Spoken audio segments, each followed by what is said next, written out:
As they've always been very strong to get involved within local community work, wherever their depots or stores are, and as part of their CSR, corporate and social responsibility, this fits in very nicely to that. We were approached by HMP Bedford, first off around 2.5 years ago, to see whether there was anything that we could do to help with their ETE training, their education, training or employment skills. And then we went along, and over a period of time we've worked with their resettlement manager to come up with the actual Asda Magic sessions based on our own Asda Magic sessions for colleagues within Asda itself. The Asda Magic workshops are based on the workshops that we do within Asda itself to look for potential colleagues. And the work that we've done with the resettlement manager at Bedford 2.5 years ago was that we actually took these sessions and tailor-made them to best fit into the offenders and their needs within the prisons. The session itself runs for 3.5 hours. Very similar in time to our own session, which runs for 4 hours, but fits within the prison regime. And then what we do is I start off with a 15-minute introduction. That's the only part of theory that we'll talk about, where it's really looking at behaviours of offenders.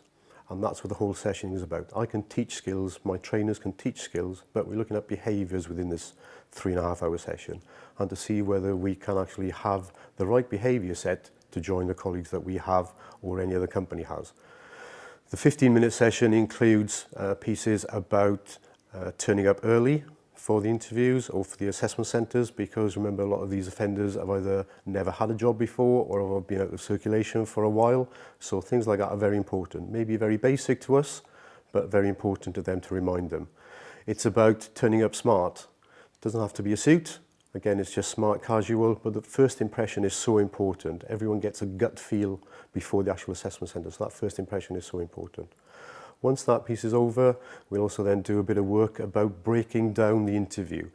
If you've never been to an interview, or again, not had one for a long time, the thought of one, it's massive, and it's really like eating an elephant in one piece. You can't do that, so let's break it down into smaller chunks. So we look about breaking down the interview before the interview, so what do they need to do beforehand, during the interview, how do they need to behave during the interview, and any follow-up after the interview, so to try and make it a little bit easier for them. Once that's over, we then break down into individual and group task work and teamwork, and we'll get them to work in teams as well, and we'll give them some tasks to do to, again, look at behaviours. And not just doing the tasks, but once we've completed the task, we'll also then talk to them about the reasons why we did the tasks, so they can better understand when they get to their own assessment centres.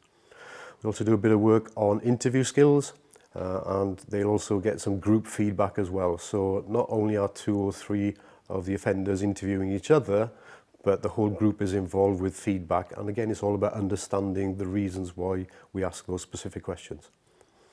We also do a picking test to actually look at basic levels of numeracy and literacy, because the job we do is all about picking boxes ready to prepare them to go to store. So we need to make sure that they can do that.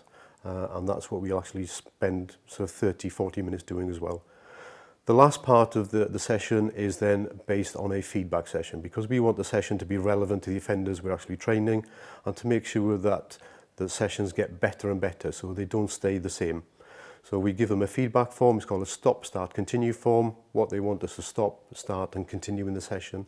And there's also on the bottom of there's also then how motivated are the offenders to look for a job once they get released after these sessions.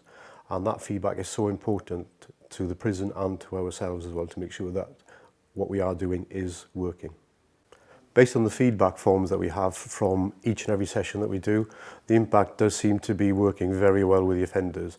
There are some good feedback sessions, some good feedback, and from a personal point of view, they're all saying on these forms that they are very motivated to go out there and look for work at the end of it. So it looks like part of my job is working, and it's getting them into that right behaviour state to go out there. It's also having an impact on our own colleagues as well within Asda, because I'm using the programme of employability skills training to take people on our Stepping Stones programme from colleague to management and getting them involved within it as well. So it's giving them different experiences and different life as well. And finally, the impact from being involved within the Employers Forum within the Right Step programme and Business in the Community is that we are encouraging more employers to be involved within this programme, because we think it's such a worthwhile programme.